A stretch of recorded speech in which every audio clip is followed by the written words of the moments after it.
Esse é um tema que eu venho pensando há muitos anos. É claro, vinculado necessariamente à filosofia, né? Porque a minha pergunta era, por que a gente não tem um filósofo? Por que ainda não apareceu um filósofo? Veja, não é no Brasil, é na cultura de língua portuguesa. Porque a mesma coisa acontece em Portugal. Lá eles também não têm filósofo. Aí tem que esclarecer várias coisas, né? No sentido mais rigoroso do termo. Deixa eu te dizer algumas coisas aí. Eu faço uma classificação. Eu digo assim, nós não temos filósofos ainda. Talvez o primeiro vai ser eu mesmo. Mas eu separo o seguinte, olha, nós não temos ainda filósofos, mas nós temos pensadores. Eu faço uma distinção entre o filósofo e o pensador. Então, pensadores nós temos vários e muito interessantes. Só que essa é uma distinção tão banal, né? Qual que é a diferença entre filósofo e pensador? O filósofo é um indivíduo que cria uma doutrina própria, que assume o desafio de criar um pensamento com conceitos e categorias próprias. O pensador, ele cria um ou outro conceito, mas ele se limita basicamente a adotar e transformar conceitos alheios em próprios. Ou seja, ele se apropria de algumas ideias, de alguns conceitos e tal, e aquilo é útil para ele pensar, para ele escrever, né, para ele considerar o seu mundo, a sua época, a sua realidade.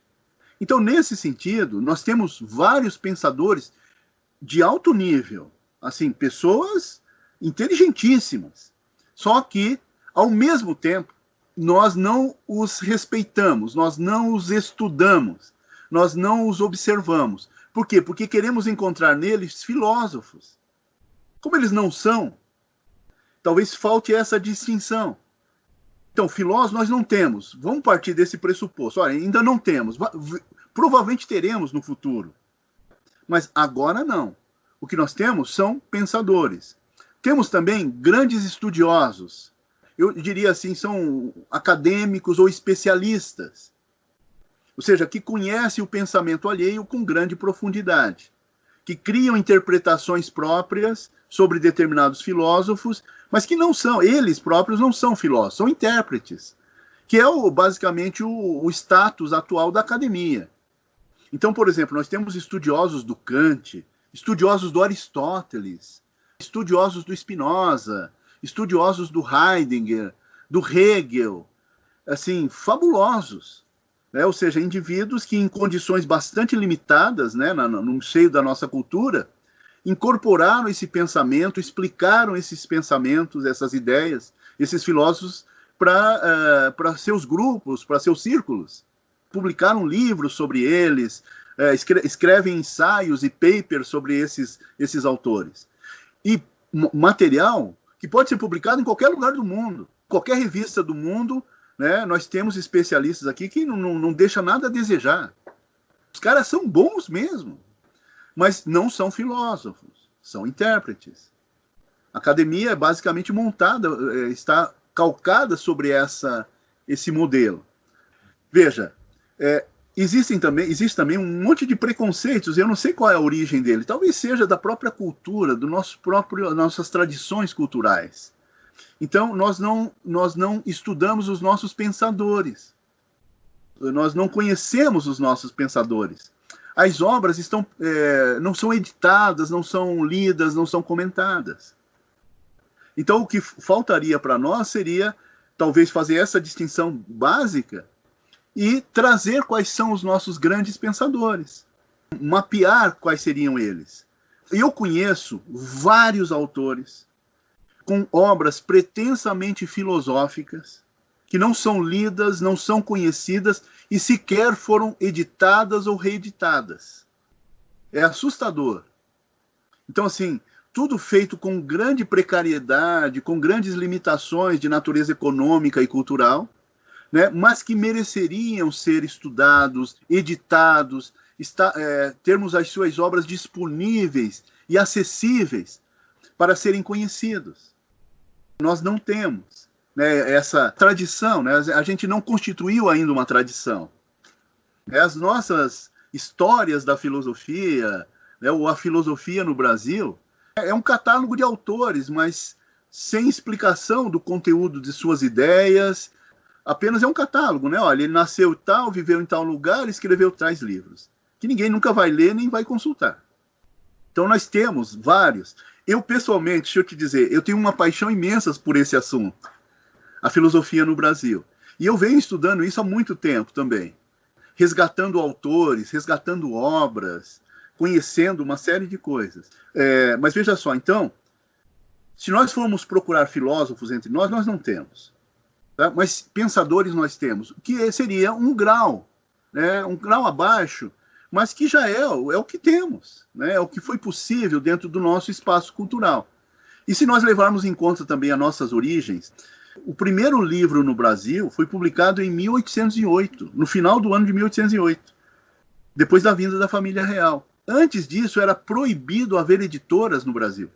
Teve um indivíduo que tentou, importou uma editora e tal, os tipos, uma tipografia, na verdade. Ele foi preso, quase mataram ele, confiscaram aquilo, derreteram os tipos e tal, porque era proibido. Então você vê, em 1808, nós temos menos de, 200 anos de editoração. Que tradição a gente vai criar em 200 anos? A Europa tem milênios. A nossa universidade, a primeira universidade no sentido rigoroso, técnico mesmo, é a USP. Teve aqui a Universidade Federal do Paraná, que dizem que é a mais antiga, que é de 1912, né? Mas a USP é de 1934, eu acho.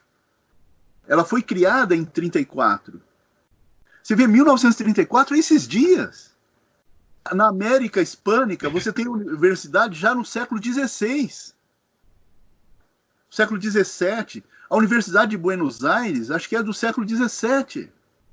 Não, perdão, do século XVII do século XVIII. Quer dizer, lá eles têm 200 anos de universidade. E a nossa, nós não temos nem 100 anos. A primeira universidade do Brasil não tem 100 anos. Assim, a hegemonia de Portugal, né, porque a gente às vezes fala os descobrimentos e tal, que foi um período áureo da cultura portuguesa, ela foi muito breve, né, não durou aí acho que 40 ou 50 anos, que depois entrou num processo, a igreja, né, a religião propriamente, foi se apropriando daquele Estado, né, e tomando controle sobre o Estado, principalmente os jesuítas. O jesuitismo é um movimento religioso espanhol, na verdade. O Inácio de Loyola. Então, assim, veja, quem é que educa o Brasil efetivamente durante quase todo o período colonial? Os jesuítas. A gente não pode conhecer a história do Brasil se a gente não conhecer quem foram esses jesuítas que estiveram aqui e o que eles pensavam efetivamente. Né? Era uma educação humanista, mas ela era meio só um verniz, a coisa não era profunda. Né? Não era uma educação, porque você tinha quem que estudava aqui, né? O filho de um ou outro nobre que era um português, né, ambicioso, que veio morar aqui para enriquecer, ou índio, né? E você imagina você ensinar Aristóteles para um tupiniquim, né? A coisa é meio complicada. Então a nossa história ela é muito assim, ela é muito deficiente sobre alguns aspectos.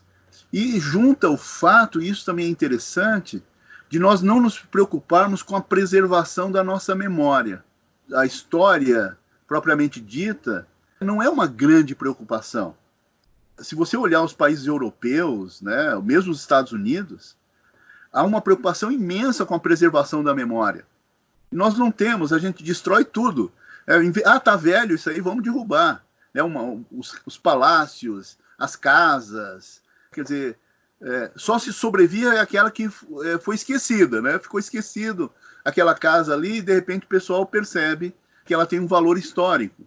Mas a gente, né, demole tudo, destrói tudo, né? Não existe esse senso de preservação. Qual é o motivo disso, né? Quais as razões disso? É de se pensar. Por que nós não temos, né, essa mesma preocupação? As coisas se deterioram muito facilmente entre nós, se perdem. E eu conheço histórias assim, sabe, assim, tristes. Você fala, puxa, como que deixaram isso acontecer? é o descaso generalizado e a ausência, talvez, de instituições responsáveis e preocupadas com isso. A cultura é uma coisa absolutamente essencial numa sociedade. E se ela não for estimulada, municiada com recursos e tal, nada acontece. A mesma coisa acontece com a ciência. Se você não der condições de trabalho, situações adequadas, você não tem ciência. Veja, e é o Estado, geralmente, que monopoliza essa responsabilidade. Isso é assim em todo lugar do mundo. O Estado é que garante, ou que estimula, que cria as condições, que dá o espaço para a cultura, para o cultivo da cultura. Você vê lá os Estados Unidos. Você morreu lá, você pode ser um bilionário. Se você não criar uma instituição lá, um destino para o seu dinheiro, acho que 60% é do Estado, ou mais. Bill Gates, por exemplo, ele já criou lá a sua fundação, que é para garantir assim, que ele dê um destino que ele acha conveniente ao seu patrimônio. Mas veja, eu acho que isso se deve, atribuir isso à legislação americana. A herança que você pode deixar para os seus filhos é apenas 40% do total do seu patrimônio. Porque os outros 60% serão confiscados pelo Estado, a menos que você, em vida, dê um destino filantrópico, cultural para esses 60%. Aí o Estado respeita. Não, se você cria uma fundação, é o caso do Bill Gates. Nem que ele queira, ele não pode deixar os 100% do seu patrimônio para os seus descendentes. Ele vai perder 60%.